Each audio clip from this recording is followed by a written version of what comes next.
स्वागत है दोस्तों आपका अपने YouTube channel civil on spot में। मैं उम्मीद करता हूं कि आप सब लोग बढ़िया होंगे और अपनी तैयारी को बड़े अच्छे तरीके से कंटिन्यू कर रहे होंगे। तो आज के लेक्चर में हम लोग देखने वाले हैं जो हम लोगों ने पार्टिकल साइज डिस्ट्रीब्यूशन स्टार्ट करा था उसको आज कंप्लीट करने वाले हैं। तो इससे पहले वाला जो हमारा लेक्चर था उसमें हम लोगों ने देखा था कि किस तरीके से हम लोग जो हमारी कर्व ड्रॉ करते हैं, तो पार्टिकल साइज डिस्ट्रीब्यूशन कर्व जो होती है किस तरीके से हम लोग ड्रॉ करते हैं। और उसमें मैंने आपको बताया था जो कोर्स ग्रेन पार्टिकल्स होते हैं हमारे, उसमें जो हमारे इंपॉर्टेंट साइजेस होते हैं जिसके बारे में मैंने आपको बताया था कि जो हमारे D10 हो गया, D30 हो गया और D60 हो गया। तो ये जो पार्टिकल्स होते हैं इनका हायर सिग्निफिकेंस होता है then any other size of particles किसमें, कोर्स ग्रेन सॉइल में। अब हम बात करने वाले हैं, मैंने आपको बताया था कि जो पार्टिकल साइज डिस्ट्रीब्यूशन कर्व है इसकी हेल्प से हम लोग क्या करते हैं, एक तो हम लोग एनालाइज कर पाते हैं कि हमारी टाइप्स ऑफ सॉइल कौन सी है, और दूसरा ये किस में हेल्प करता है, ग्रेडेशन में हेल्प करता है। तो आप सबको मैंने ग्रेडेशन के बारे में ऑलरेडी बता रखा है कि ये एक प्रोसेस होता है जिसकी हम हेल्प से हम लोग क्या कर सकते हैं, जो हमारा पार्टिकल साइज है उसकी रेंज को हम लोग पता कर सकते हैं। तो आज हम देखेंगे कि किस तरीके से ग्रेडेशन की हेल्प से हम लोग जो हमारा पार्टिकल साइज की रेंज को पता कर सकते हैं, इसके ऊपर हमारा डिस्कशन रहेगा। और ये मेन जो हमारे इसमें दो चीज़ें रहती हैं जो आपको एग्ज़ाम में, हर एग्ज़ाम में देखने को मिलती हैं जनरली। आप इंडिया का कोई भी एग्ज़ाम देखिए उसमें ये दोनों चीज़ें आपको एग्ज़ाम में आई हुई मिल जाएंगी। PYQ उठा के आप देख सकते हैं, तो काफ़ी इंपॉर्टेंट रहने वाली हैं दोनों चीज़ें, इसलिए यहाँ पे मैं स्टार डाल रहा हूँ इसके लिए। 2 स्टार ऑलरेडी डाल दिए यहाँ पे मैंने। तो आप मान लीजिए यहाँ पे मैं स्टार डालता हूँ तो वो बहुत ही इंपॉर्टेंट चीज़ हम लोग डिस्कस करने वाले हैं। तो क्या है यहाँ पे, अगर हम बात करें तो स्टार्ट करेंगे यहाँ से। ग्रेडेशन को एक्सप्रेस करने के लिए हम लोग यहाँ पे जो हमारा फर्स्ट रहता है उसको हम क्या बोलते हैं,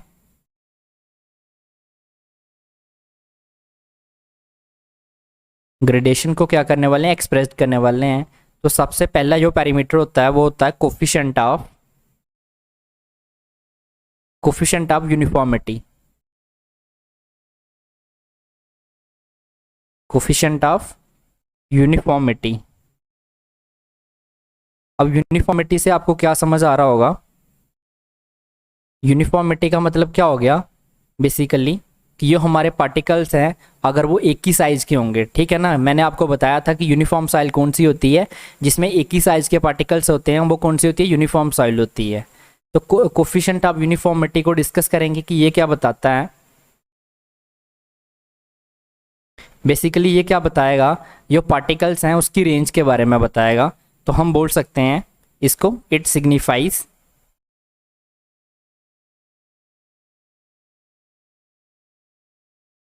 क्या सिग्निफाइज करता है ये, द रेंज ऑफ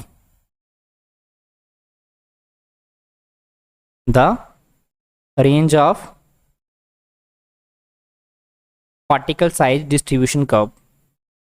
ये क्या बताता है, जो हमारे पार्टिकल्स हैं ना उसकी रेंज बताता है। जो हमारी डिस्ट्रीब्यूशन कर्व है उसमें जो पार्टिकल्स होंगे उसकी क्या बताता है, रेंज बताता है, range of particle size distribution curve. अब किस तरीके से बताता है ये, वही चीज मैं आपको बताने वाला हूँ यहाँ पे। सबसे पहले इसको डिनोट किससे करते हैं, आपको एग्जाम में ये सारी चीजें देखने को मिलेंगी कि जो कोफिशिएंट ऑफ यूनिफॉर्मिटी है इसको डिनोट किससे करते हैं। तो डिनोट करते हैं इसको CU से, ये इसका सिंबल है, ये आपको ध्यान में रखना है। दूसरा आपको ये क्वेश्चन आ जाएगा, कोफिशिएंट ऑफ यूनिफॉर्मिटी हमें किस बारे में बताता है, तो ये बताता है हमें जो range of particle size distribution curve है उसकी रेंज के बारे में बताता है, distribution of curve.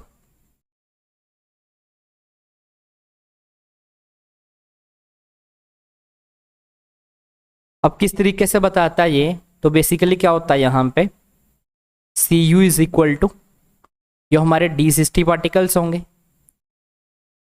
Divided by D10। अब यहाँ पे D60 और D10 का मतलब क्या होता है, जो D60 होंगे तो इससे फाइनर कितने होंगे, 60% पार्टिकल्स इससे फाइनर होंगे, और D10 से क्या होंगे, 10% पार्टिकल इससे फाइनर होंगे। ये चीज़ आपको मैंने ऑलरेडी बता रखी है पिछले लेक्चर में एग्जाम्पल दे के। जैसे एग्जाम्पल के तौर पे मान लीजिए जो हमारा D10 है वो कितना है, वो है 0.5 mm होता है ये। तो इसका मतलब 10% पार्टिकल्स वो होंगे जो 0.5 mm से छोटे होंगे, फाइनर होंगे। तो ये मतलब होता है D10 का। D60 अगर 0.5 है तो इसका मतलब होगा 60% पार्टिकल्स वैसे होंगे जो 0.5 mm से छोटे हैं। अब अगर मुझे Cu की वैल्यू 1 चाहिए तो उसके लिए क्या करना पड़ेगा? For Cu is equal to 1। Cu की वैल्यू 1 होने के लिए क्या होना चाहिए? जो हमारा D60 है वो किसके बराबर होना चाहिए? D10 के बराबर होना चाहिए, ठीक है।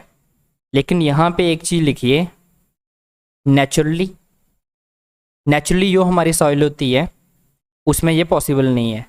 नेचुरली नॉट पॉसिबल,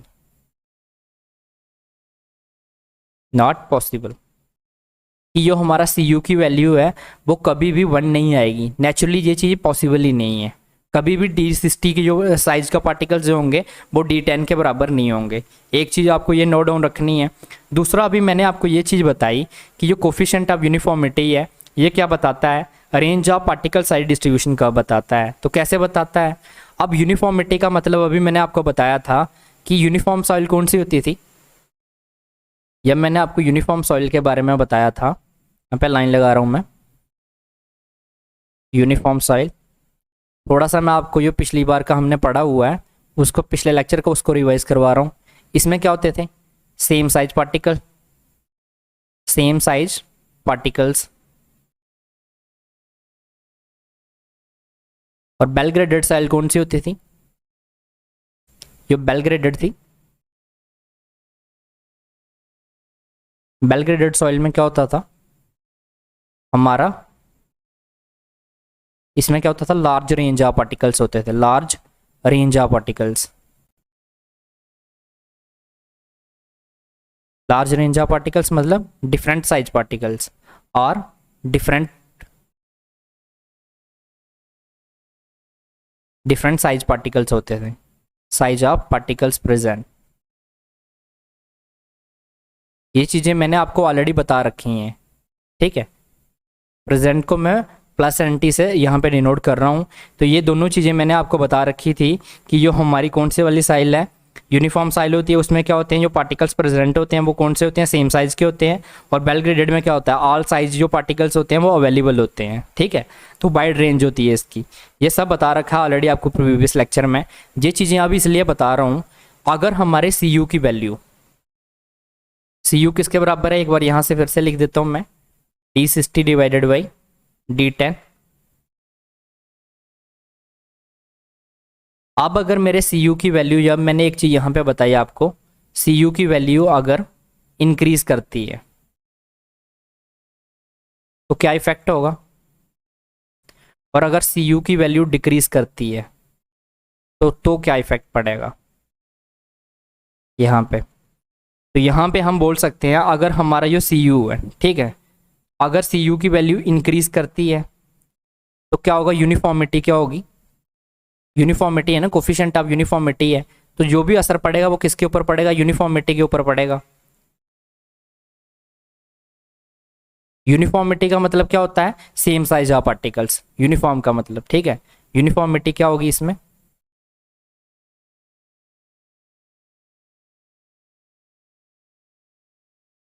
अगर हमारे Cu की वैल्यू इंक्रीज करती है, कोफिशिएंट ऑफ यूनिफॉर्मिटी इंक्रीज कर रहा है, तो यूनिफॉर्मिटी क्या करेगी? ये सॉइल की यूनिफॉर्मिटी है, इसकी बात हो रही है, सॉइल की बात हो रही है यहाँ पे, ये मैं लिख देता हूँ आगे, सॉइल की बात हो रही है, यहाँ पे भी सॉइल की बात हो रही है। तो यूनिफॉर्मिटी क्या करेगी? डिक्रीज करेगी। और अगर Cu की वैल्यू डिक्रीज करती है तो यूनिफॉर्मिटी इंक्रीज करेगी। यूनिफॉर्मिटी इंक्रीज कर रही है, इसका मतलब कौन सी सॉइल है? यूनिफॉर्म सॉइल है। और इसमें अगर Cu की वैल्यू इंक्रीज कर रही है तो सॉइल कौन सी हमारे पास? अगर यूनिफॉर्मिटी डिक्रीज कर रही है तो बेल ग्रेडेड सॉइल है। तो हम यहाँ से क्या लिख सकते हैं? सिंपली हम लोग ये चीज़ बोल सकते हैं, यहाँ पे डॉट डाल दीजिए जो पॉइंट्स हैं। अगर मेरा Cu क्या करता है? इंक्रीज करता है, Cu इंक्रीज करता है तो हमारे पास क्या होगा? यहाँ पे वाइड रेंज ऑफ पार्टिकल्स होंगे, wide range of particles. Wide range of particles मतलब या बोल सकते हो और all size particles, all size particles, particles present होंगे। ठीक है, अगर सी यू की वैल्यू इंक्रीज करती है। अब यहाँ पे मैंने आपको दो चीज़ें बताई, सी यू का एक मैंने यूनिफॉर्मिटी के ऊपर बता दिया, अगर सी यू की वैल्यू इंक्रीज करेगी तो यूनिफॉर्मिटी क्या करेगी, डिक्रीज करेगी। यूनिफॉर्मिटी मतलब यहाँ पे यूनिफॉर्मिटी का मतलब क्या होता है, यहाँ पे लिख लीजिए same size, same size particle मान लीजिए, बोल सकते हैं आप।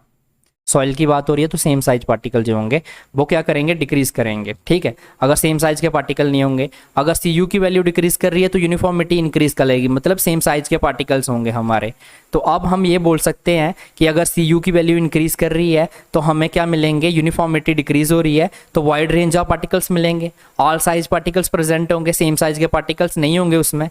ठीक है, तो अब अगर हमें आपको ये कोई ये पूछता है यहाँ पे कि अगर मेरी सी यू की वैल्यू क्या करती है, इंक्रीज करती है, तो यहाँ से कौन सी सॉइल मिलेगी हमें, बेल ग्रेडेड मिलेगी, बेल ग्रेडेड सॉइल।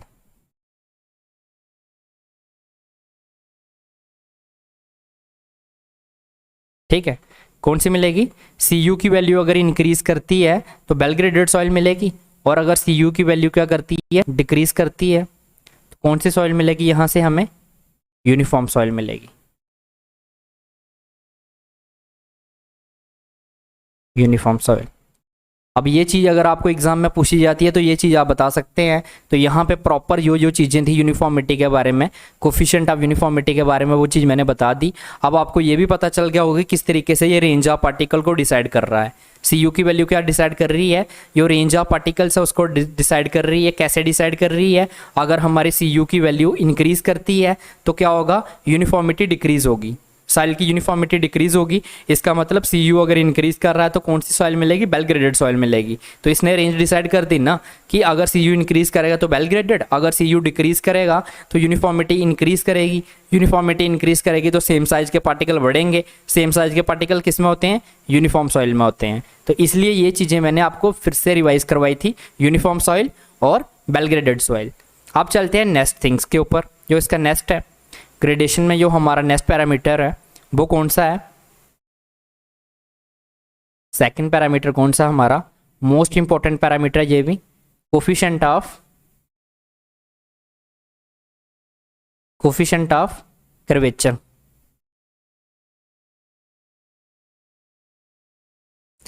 इसको किससे डिनोट करते हैं हम लोग, ये भी देखेंगे अभी। सबसे पहले ये सिग्निफाई क्या करता है, आप कोफिशिएंट, जैसे हमें अभी हमने देखा कि जो कोफिशिएंट ऑफ यूनिफॉर्मिटी है वो हमें किसके बारे में बताता है, ये हमारी range of particle size distribution curve है उसकी रेंज के बारे में बताता है। अब ये जैसे ही कोफिशिएंट ऑफ कर्वेचर है, ये किसके बारे में बताता है, ये शेप के बारे में बताता है। जो पहला क्या बता रहा है, रेंज के बारे में बता रहा है। इंपॉर्टेंट की पॉइंट क्या है, ये ध्यान में रखिएगा, यहाँ पे की पॉइंट क्या है, रेंज। जो पार्टिकल साइज डिस्ट्रीब्यूशन कर्व है उसकी रेंज के बारे में बात कर रहा है, और ये वाला किसके बारे में बात करेगा, शेप के बारे में बात करेगा। इट सिग्निफाइज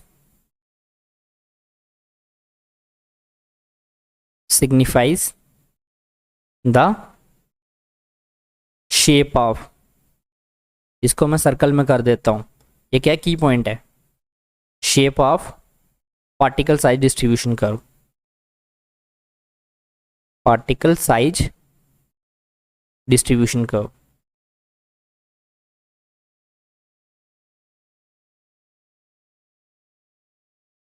डिस्ट्रीब्यूशन कर्व अब किस तरीके से ये डिसाइड करता है उसको देख लेते हैं। सबसे पहले हम एक और चीज़ देखेंगे, किससे इसको डिनोट किया जाता है। तो इसको डिनोट करते हैं हम लोग सीसी से। मोस्ट इंपॉर्टेंट है, अभी आपको लग रहा होगा कि ये डिनोशन जो है ये कहाँ आते हैं एग्जाम में, तो आपको पूछ लिया जाता है कोफिशिएंट ऑफ कर्वेचर को किससे डिनोट किया जाता है, सीयू से डिनोट किया जाता है या सीसी से किया जाता है। तो ये चीज़ें पता होनी चाहिए आपको। अब यहाँ पे सीसी का फॉर्मूला क्या निकल के आता है, जैसे हम लोगों ने अभी देखा था सीयू को फाइंड करने का, वैसे ही सीसी को फाइंड करते हैं। हमारा जो D30 होता है इसका हम स्क्वायर कर लेते हैं, divided by D60 into D10। अब आपको समझ आ रहा होगा कि ये इतने इंपॉर्टेंट क्यों थे साइजेस, क्योंकि अगर आपको सीसी फाइंड करना है, कोफिशिएंट ऑफ कर्वेचर फाइंड करना है, या कोफिशिएंट ऑफ यूनिफॉर्मिटी फाइंड करना है, तो उसके लिए आपको जो हमारे साइज हैं D30, D60 और D10 ये पता होने चाहिए। और ये कहाँ से मिलते हैं हमें, जो हमारी पार्टिकल साइज डिस्ट्रीब्यूशन कर्व है वहाँ से हम फाइंड कर सकते हैं करस्पॉन्डिंग टू परसेंटेज फाइनर के। तो ये सीसी की वैल्यू हम यहाँ से फाइंड करेंगे। अब अगर यहाँ पे अगर हम बात करते हैं सीसी की, तो यहाँ पे एक जो आपको इंपॉर्टेंट पॉइंट है ये याद रखना है, इंपॉर्टेंट नोट है, तो मैं लिख देता हूँ ऊपर यहाँ पे इंपॉर्टेंट नोट करके।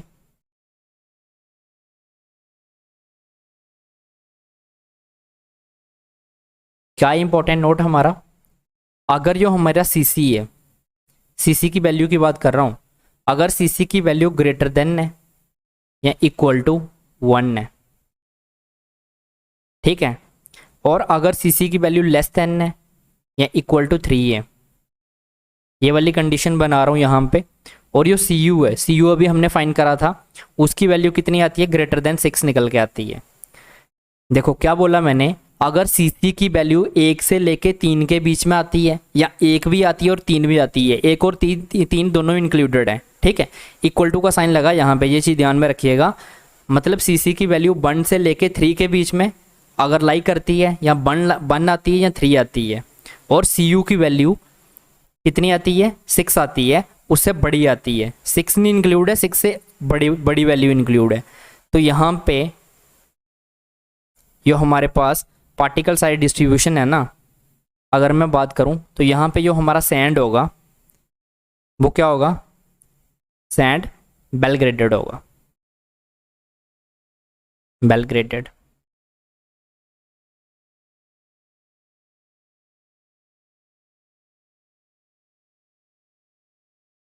ये चीज़ ध्यान में रखिएगा कि अगर हमारी ये वाली कंडीशन बन रही है तो जो हमारा सैंड होगा वो क्या होगा, वेल ग्रेडेड होगा।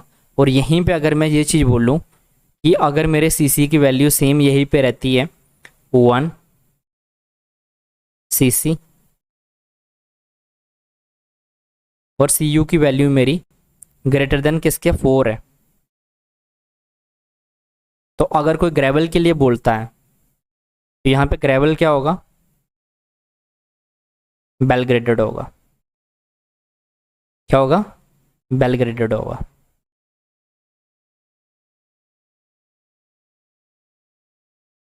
तो ये जो यहाँ पे इंपॉर्टेंट पॉइंट है ये आपको पता होने चाहिए कि अगर मेरी सीसी की वैल्यू 1 से लेके 3 के बीच में लाई करती है, 1 और 3 इंक्लूडेड है, और सी यू की वैल्यू ग्रेटर देन 4 आती है, तो अगर ग्रेवल के लिए पूछा जा रहा है तो ग्रेवल क्या होगा उस केस में, बेल ग्रेडेड होगा। और अगर सी यू की वैल्यू ग्रेटर देन 6 आती है और सी सी की वैल्यू 1 से लेके 3 के बीच में है, 1 और 3 इंक्लूडेड है यहाँ पे क्योंकि इक्वल टू का साइन लगा है, तो सैंड क्या होगा हमारा, बेल ग्रेडेड होगा। तो ये चीज़ भी हमने यहाँ पे देख ली। तो यहाँ पे हमारा जो पार्टिकल साइज डिस्ट्रीब्यूशन कर्व था, जो हम लोग इंडेक्स प्रॉपर्टी देख रहे थे, ये कंप्लीट हो जाती है। जो हमारा नेक्स्ट लेक्चर रहेगा उसमें हम कौन सी प्रॉपर्टी देखेंगे, कंसिस्टेंसी ऑफ सॉइल के बारे में डिस्कस करने वाले हैं। तो बहुत ही इंपॉर्टेंट लेक्चर रहने वाला है इसके आगे वाला भी, क्योंकि इसमें बहुत सारी इंपॉर्टेंट चीज़ें हैं जो हम लोग डिस्कस करने वाले हैं। तो आज के लेक्चर में से आपको बहुत सारे क्वेश्चंस देखने को मिलेंगे। जो चीज़ें मैंने आपको बताई हैं इसके रिलेटेड आपको न्यूमेरिकल्स भी देखने को मिलेंगे। तो मैं ट्राई करूँगा कि एक आध न्यूमेरिकल की आपको यहाँ पर करवाया जाए नेक्स्ट लेक्चर में, या उसके अलग से एक लेक्चर ले लेंगे जिसमें मैं न्यूमेरिकल्स भी आपको सॉल्व करवा दूंगा इसके रिलेटेड, किस तरीके से हमें क्वेश्चंस पूछे जाते हैं, तो वो चीज़ें भी आपको बताने की कोशिश करेंगे। अगर आपको आज का लेक्चर अच्छा लगा है तो वीडियो को लाइक करिए और इस चैनल को ज़्यादा से ज़्यादा अपने फ्रेंड्स वगैरह के साथ भी शेयर करिए। और अगर आप चैनल पर नए हैं तो चैनल को सब्सक्राइब कर लीजिए। Thank you guys.